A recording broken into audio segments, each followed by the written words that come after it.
Hello, good evening. সবাই কেমন আছো? এখনও তো সেই অদ্ভুত গরমটা রয়েছে। কালকে আমি একটু শ্যামনগর কালীবাড়িতে গিয়েছিলাম।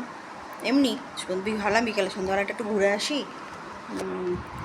তা এত গরম ছিল যে আমি কী বলবো, এত গরম ছিল যে অস্থির লাগছিলো, শরীর খারাপ লাগছিলো। বাড়ি এসেছি, স্নান টান করেছি, এসে তো শুয়েছি। মানে তোমার কী হচ্ছে ব্যাপারটা, মানে এখানে এত গরম যে জানলা খুললেই গরম হাওয়া। তোমরা নিশ্চয়ই সেভাবেই অনুভব করছো। আমাদের পশ্চিমবাংলার যেখানে বৃষ্টি হচ্ছে সেখানে সেটা ঠিক আছে, যেখানে বৃষ্টি হচ্ছে না সেখানে একটু বৃষ্টি হওয়ার পরেই আবার সেই গরমটা ফিরে আসছে। তা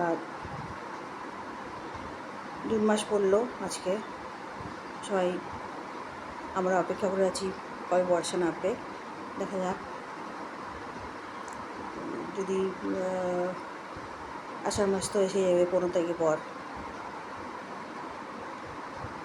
ও, আবার তোমাদের জামাই ষষ্ঠী আছে তো, তার আগে ভোটের রেজাল্ট। ভালোই বেশ। তবে আজকে যেভাবে ভোটের যেভাবে আবহাওয়া দেখলাম, খুব খারাপ লাগলো। এত হিংস্র, এত হিংস্র,